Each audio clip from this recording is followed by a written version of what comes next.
Cédric, bonjour. Bonjour. En tout cas, je suis à Abidjan. Tu m'as amené dans un bel endroit là. Alors, pour ceux qui ne te connaissent pas, est-ce que tu peux te présenter? Je m'appelle Cédric, à l'état civil, Cédric Tapochichi. Et mon nom de scène, c'est David République. Et je pense qu'on aura le temps d'expliquer. Je suis artiste, chantre, auteur, compositeur, euh, arrangeur aussi. Je compose, j'arrange. Et puis, on va dire réalisateur aussi. Et voilà, c'est comme ça que je me définis. Après, en fait, ce que je préfère dire souvent, c'est que je suis un créatif, tout simplement, pour la gloire de Dieu. Amen, amen, amen. Mais je remarque quelque chose. Pour ceux qui ne te connaissent pas et même pour ceux qui te connaissent, là, tu t'es défini, tu as décrit un peu qui tu étais. Mais on se rend compte que tu as produit énormément. Que ce soit, là, j'ai découvert, je pense, 7 ou 6 albums, si je ne me trompe pas. Et à côté de ça, tu fais pas que ça, tu as énormément de projets à côté, il y a énormément de choses qui viennent à côté. Alors, ma question, d'où te vient l'inspiration Merci quelle est, beaucoup. merci, quelle est, quelle est l'histoire derrière chacune de ces productions? Si tu peux nous en dire un peu plus pour les personnes qui te connaissent. Alors, déjà, c'est un privilège pour moi. Merci pour cette attention-là. Ma source d'inspiration, au risque d'être un peu bateau, c'est le Saint-Esprit. Amen. Mais je pense que, voilà, il faut aller un peu plus loin. Et disons que moi, j'ai été artiste dans le milieu séculier avant de venir au Seigneur. Et c'est bien, c'est le cas de le dire parce que même dans le milieu, merci beaucoup madame, même dans le milieu séculier, je n'ai pas été aussi prolifique en fait. Donc, une fois que je me suis tourné vers le Seigneur, en fait, il a redéfini ma conception de l'art. Ma conception de l'art a été redéfinie. Et ma conception de l'art, c'est plutôt, c'est, c'est, c'est maintenant niché dans la relation que j'ai avec Dieu. Je m'explique. C'est-à-dire que chaque album est un peu le résumé de conversation que j'ai avec Dieu. Le résumé de réflexion, de pensée que le Seigneur met à cœur, mais qui découle de, justement, de temps que je passe avec lui. Donc, si effectivement tu passes un certain nombre de temps avec le Seigneur, forcément il te met beaucoup de choses à cœur. Et quand tu as beaucoup de choses à cœur, tu les traduis en musique. Et donc finalement, ça te fait un bon paquet de musique en Wow, fait. wow. Donc voilà, c'est un peu, et c'est vrai que j'ai jamais vraiment eu l'opportunité de présenter les choses de cette manière-là. Mais c'est un peu ce qui se passe à chaque fois pour chaque projet. Il y a une saison dans laquelle le Seigneur, voilà, impulse quelque chose, il y a une parole, il y a une pensée, et puis voilà, tout se développe autour de cette pensée-là. Et puis voilà, on a la grâce de faire. Après, il y a aussi, il n'y a pas que la conception, il n'y a pas que les idées. Il faut arriver à matérialiser. Disons que moi, j'ai eu la grâce d'avoir été initié à la musique assistée par ordinateur. Donc, ça me permet d'aller très vite dans le processus de création, très vite, ce qui fait que justement, j'arrive à boucler des chansons assez rapidement en fait. Donc, j'ai un workflow qui est assez speed, et c'est peut-être ça qui explique qu'il y ait autant de contenu. Puis parlons un peu plus de toi. À quel moment, je veux dire, tu rencontres vraiment le Seigneur? Est-ce que tu es né dans une famille chrétienne? Est-ce que, à quel moment tu prends ta propre décision de dire, c'est Christ, Alors, mon Seigneur et mon roi? effectivement, moi je viens d'une famille, on va dire, une famille 50% chrétienne, 50%, on va dire, mi-figue, mi-raisin. Voilà, je vais dire ça comme ça. Et c'est mon père, en fait, qui s'est converti. Mon père s'est converti. J'étais encore très petit, j'étais encore un enfant, j'avais 6-7 ans par là-bas. Et mon père, parce que moi, mes parents, ils ont divorcé quand j'étais justement très jeune. Et mon père, il me gardait les week-ends. Donc, justement, dans le week-end, il y a dimanche. Donc, naturellement, j'ai commencé à fréquenter l'école du dimanche.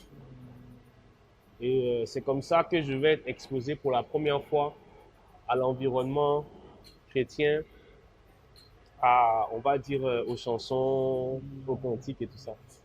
Et puis, en évoluant, euh, il y a eu, vous savez, hein, les récitals de fêtes de fin d'année et tout ça. Oui.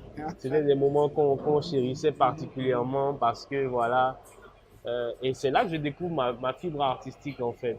Mais jusque-là, je pense qu'il n'y a pas encore de conscience spirituelle.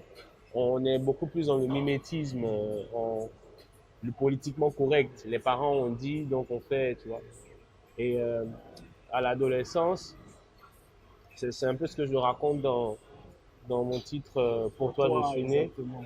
J'ai perdu mon père. Et quand j'ai perdu mon père, en fait, j'ai dû retourner dans ma famille maternelle euh, au Bénin. Et là-bas, on va dire que ça a coïncidé avec l'adolescence. Et puis j'étais en pension. Donc ouais, on est parti dans le décor, comme on dit. On est parti dans le décor. Et c'est à bien des années après avoir évolué, comme je disais, dans le milieu séculier, il y a eu un moment de ma vie où il y a un questionnement qui a commencé. Et c'est à la suite de ce questionnement-là que j'ai tiré euh, certaines conclusions qui m'ont amené là où j'en suis aujourd'hui. Notamment, euh, c'est quand on est dans le milieu séculier, en vrai, tout ce qu'on cherche, c'est avoir un nom, hein, se faire connaître, se faire respecter, gagner de l'argent, de la célébrité et tout ça. Et puis au bout d'un moment, tu te rends compte que ces choses-là ont un prix. Je ne suis pas en train de dire que tous ceux qui ont du talent sont forcément de l'autre côté, mais une bonne partie est de l'autre côté et a délibérément fait le choix d'être de l'autre côté, en fait. Le mode opératoire n'a pas changé en réalité. Jésus a été tenté par Satan et il lui a demandé, il lui a dit, je vais te donner la gloire de ce monde si tu te prosternes devant moi. Et ça n'a jamais changé. Jamais, jamais, jamais. Jusqu'à aujourd'hui, c'est la même chose. Ceux à qui on promet monts et merveilles doivent donner quelque chose. Et ils le savent. Et beaucoup d'entre eux regrettent amèrement après et on leur ment en leur disant qu'il n'y a pas de chemin retour. Et c'est pour ça que vous voyez que souvent, ils ont des comportements vraiment très autodestructeurs et tout ça. On t'apprend qu'ils sont morts d'overdose, ils sont morts de ci, tout. Et moi, en fait, c'est comme si le Seigneur, à un moment de ma vie, a vraiment attiré fortement mon attention là-dessus avant que je n'aille plus loin, en fait. Et c'est comme ça que je pense que je suis vraiment venu au Seigneur, corps, âme et esprit. Waouh, waouh, waouh. Et tu sais bien que tu parles de ça. Aujourd'hui, on est en 2021. Moi, je suis arrivé à Abidjan, j'ai été choqué parce que j'ai quitté Abidjan. Avant, je revenais un peu chaque année, mais je me suis rendu compte qu'aujourd'hui, je suis à Abidjan, mais j'ai l'impression d'être à Toronto. C'est vrai, parce que regarde là où on est aujourd'hui, c'est carrément le décor torontois. La dernière fois, on se Waouh! faisait livrer de la nourriture, mais c'est pas que ce côté. Également, j'ai constaté que tous les torts et travers qu'on retrouvait qu'en Occident, euh, il y a certaines années, aujourd'hui, c'est devenu des choses qui sont un peu normales ici. Alors, pour cette jeunesse qui est entre les deux ou qui est fortement influencée par l'Occident, toi, en tant que jeune adorateur, qu'est-ce que tu veux leur dire? Écoute, qu'est-ce que je peux leur dire?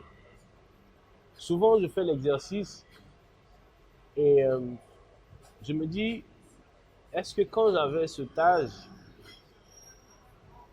euh, la question de l'éternité, du salut et tout ce qu'on sait aujourd'hui par la grâce de Dieu m'intéressait vraiment? Pas vraiment, pas nécessairement. Parce que, en fait, je pense qu'aujourd'hui, on est arrivé à un stade où on a besoin d'avoir une approche beaucoup plus intelligente de la conscientisation et de l'évangélisation, en fait. Chacun de nous est le produit de son environnement. Et je pense que je pourrais dire des choses et je dirais des choses, mais je pense que, en fait, il faut créer un cadre, en fait. Mais bon, ça, je pense qu'on va y revenir. Ce que je pourrais dire justement à ces jeunes-là, c'est que le temps ne nous appartient pas. Parce que je pense que le plus gros mensonge euh, qu'on peut dire à un jeune, c'est qu'il a la vie devant lui. Ça, et c'est paradoxal, parce que il a 20 ans. On dit ça, et on le dit hein, dans le langage populaire, ah, tu as la vie devant toi, tu as la vie devant toi. Ce n'est plus le cas. Ce n'est plus le cas. Il y a des personnes qui ont chopé euh, le, la, la Covid, on dit la Covid, hein, voilà, et qui sont morts, ils étaient jeunes. Combien d'accidents tragiques on n'a pas enregistrés, c'est des jeunes. Donc non, tu n'as pas la vie devant toi. Moi, c'est tout ce que je peux leur dire. Tu n'as pas la vie devant toi. Première chose. Deuxième chose, le corps est temporel, mais l'âme est intemporelle. Donc, quand le Seigneur dit de chercher les choses qui sont en haut, ça ne veut pas dire qu'il faut délaisser la vie terrestre, mais il faut prioriser la vie céleste. Quand tu commences à prioriser la vie céleste, il y a beaucoup de choix que tu fais différemment. Aujourd'hui, remarquez, euh, on veut en fait trouver tous les moyens possibles pour distraire. Exactement.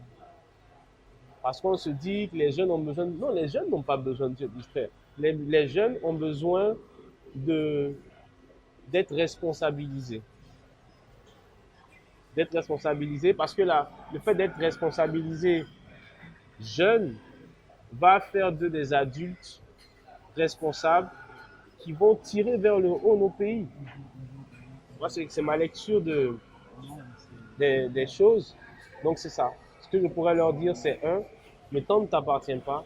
Et deux, chercher à mettre en priorité les choses immatérielles. Parce que celles qui sont immatérielles sont éternelles.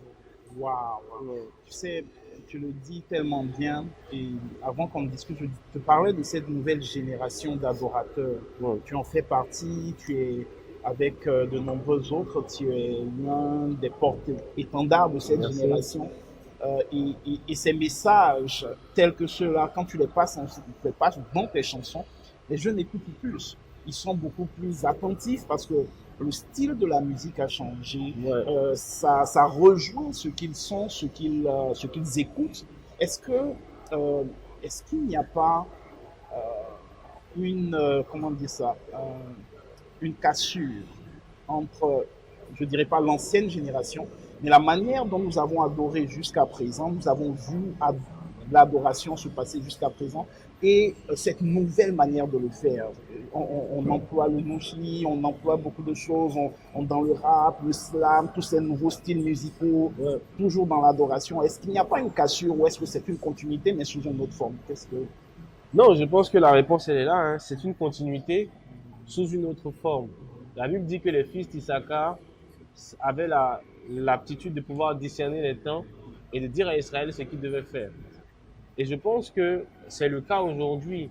En fait, il faut être attentif au mouvement de l'esprit.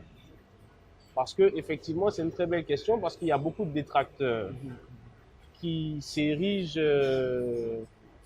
en partie, de défense, ou non, je dirais en opposition, en fait, à tout ce qui a un caractère un peu trop urbain dans l'Église.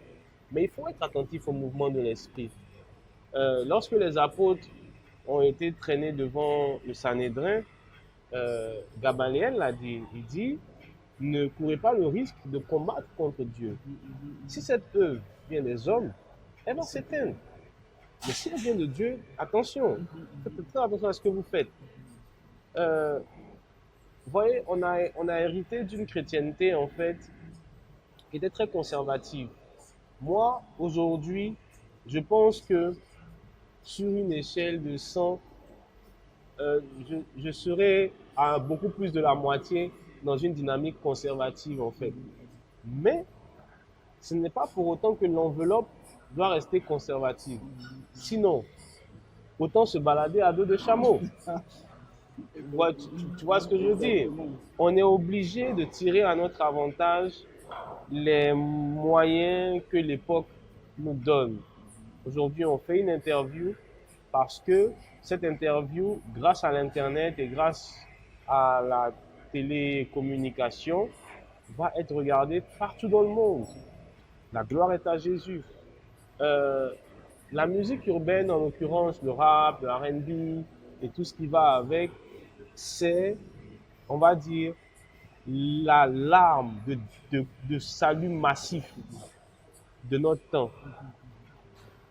Demandez à un groupe de jeunes s'ils ont envie d'écouter une prédication d'une heure ou deux, juste de façon classique, ou bien s'ils ont envie d'écouter une prédication de 5 minutes faite en musique.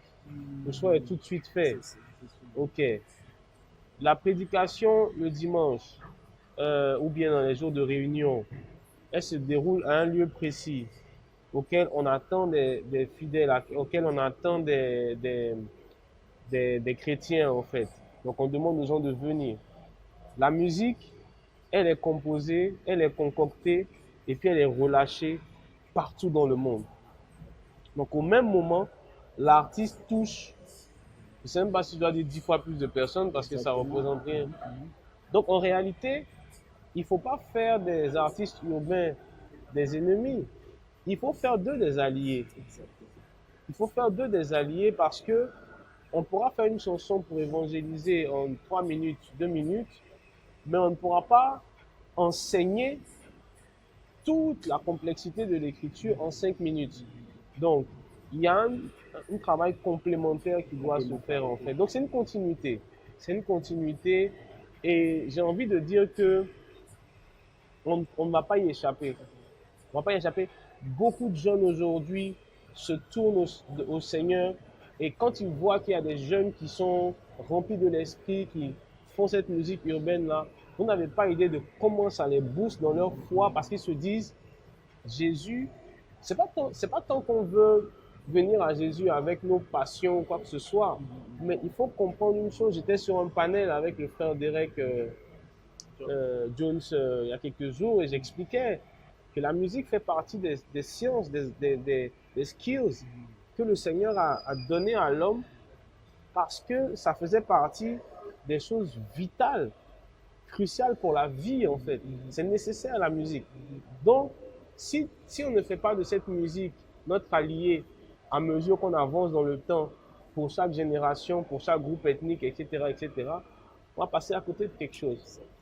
Donc, je pense que il n'y a pas en tant que tel de cassure. Il n'y a de cassure que pour ceux qui sont bloqués dans le temps et qui vont peut-être se cacher derrière, on va dire, un écran d'orthodoxie, de conservation, mais qui en réalité ont peur de ce qu'ils ne connaissent juste pas. Regarde, par exemple. On nous dit, par exemple, le hip-hop, c'est une musique de délinquants, c'est une musique de bandits, on va faire ça dans l'église, c'est satanique, etc., etc. Je l'accorde. Tu sais pourquoi je l'accorde? Parce que c'est ce que les médias en ont fait. Exactement. Le rap, c'est une discipline. Le hip-hop, d'abord, c'est même pas une musique, c'est une culture. C'est une culture qui est née dans un contexte de ségrégation raciale. Donc les gens avaient besoin, encore une fois, de la musique pour dire ce qu'ils pensaient, s'exprimer, revendiquer. Et il s'est avéré que cette musique a pris des ampleurs. Donc, ça a commencé à dépasser le quartier, dépasser le pays, et puis aller loin. Quand quelque chose commence comme ça, il faut savoir, il faut comprendre qu'il y a quelque chose de spirituel derrière. Le moteur spirituel. Ok? Exactement. Et nous savons tous les deux que Satan n'est pas le créateur de la musique. Une fois, j'ai découvert ceci, c'est que il y a un groupe qui, pour la toute première fois dans l'histoire de la musique afro-américaine, avait rappé. Parce qu'on parle de rap, et c'est pourquoi j'ai fait la distinction. Le hip-hop, ce n'est pas le rap. Exactement. Le rap est une discipline qui fait partie du hip-hop. Dans le hip-hop, Beaucoup plus global. ouais, Exactement. tu as le rap, tu as le breakdance, tu as le DJing, puis tu as les graffitis. Ça, c'est sans parler maintenant de l'accoutrement, des styles vestimentaires et tout ça. Tout ça, le hip-hop. Ah, moi, je savais pas. Hein. Ouais. C'est tout ça, le hip-hop. Donc, ce n'est qu'un pan. Et rapper, en fait, dans l'anglais ancien, on dit to rap. To rap, c'est faire un discours. Faire un discours, tout simplement. Première chose. Deuxième chose, comme je disais, le groupe s'appelle les Jubalers. G-U-B-A-L-2-E-R-S. Et c'était les groupes un peu dans le style un peu Frank Sinatra, là. Mais les noirs, en fait. Et donc, ils chantent a cappella et tout ça. Et puis, ils font des animations. Et puis, à un moment donné, il y a un gars qui rappe. Ça Et, remonte et, aussi loin, et ça. figure-toi que c'était des groupes gospel. Donc, on va dire plus négro spirituel, parce que aujourd'hui, quand on dit gospel, encore, il y a un grand débat, mais on va dire que c'était beaucoup plus négro spirituel, mais qui se rapproche très étroitement de la musique chrétienne. Donc, en fait, on est juste en train de parler de quelque chose qu'on ne connaît pas. Et c'est ce que je trouve un peu dommage. Mais bon, moi, j'en veux pas forcément aux uns et aux autres. La troisième chose, c'est que rap, en réalité, tu peux le voir aussi sous l'angle de l'acronyme Rhythm and Poetry. Rap et poésie.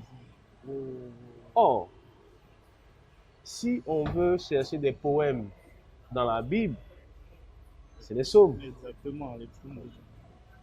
David a écrit des chansons, il a écrit des poèmes, on va dire, il a écrit des textes et il avait une harpe.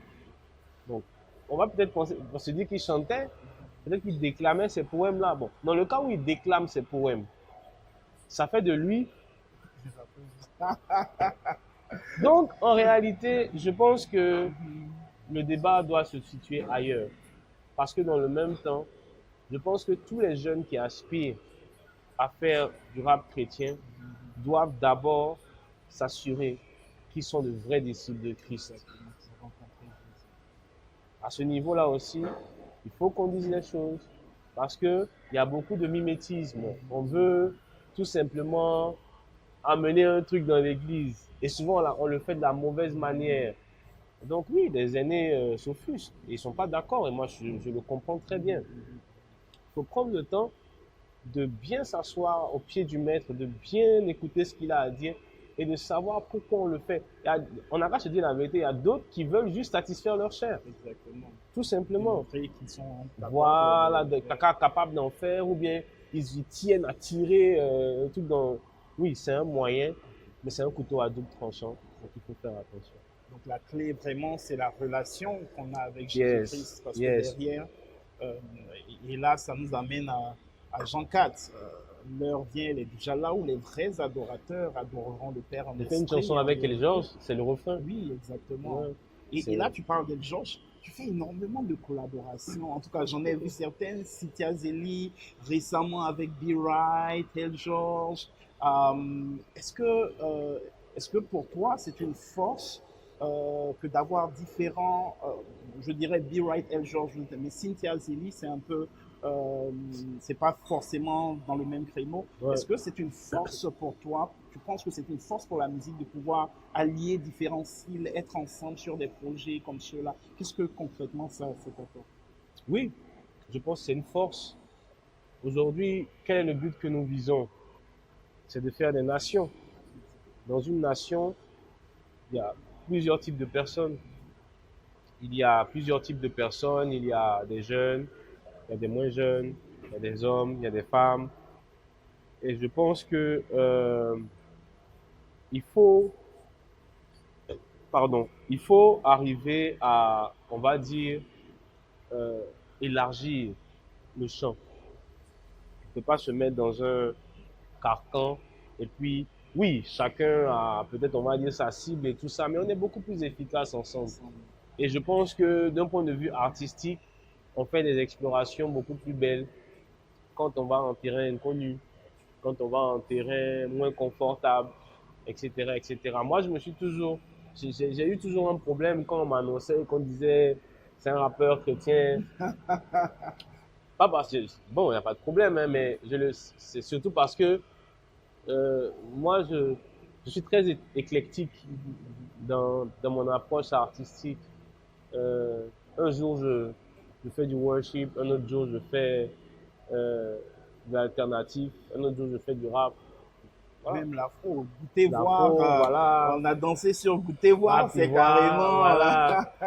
J'ai pas Oui. voilà, de limite en fait. Je fais de l'art et j'essaie d'être en phase avec l'esprit du Seigneur, c'est tout.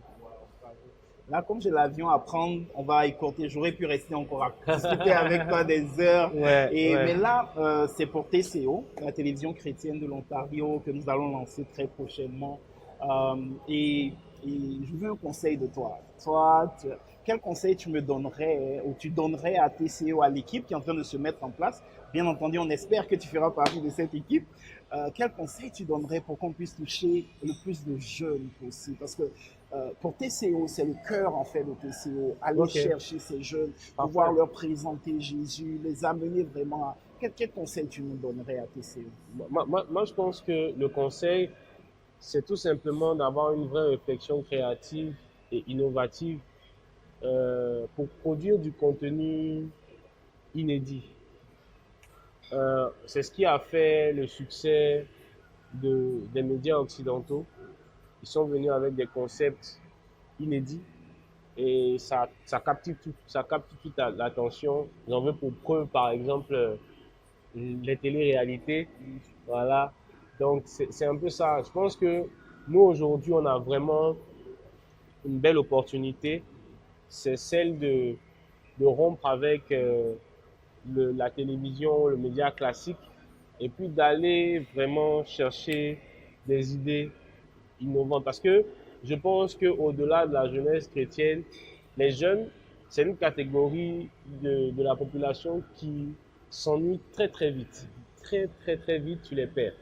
Donc, tant que c'est pas choc, c'est pas captivant, donc moi, le conseil que je pourrais donner, c'est de créer d'inventer des émissions, de créer des émissions qui vont dans le centre d'intérêt de cette jeunesse-là.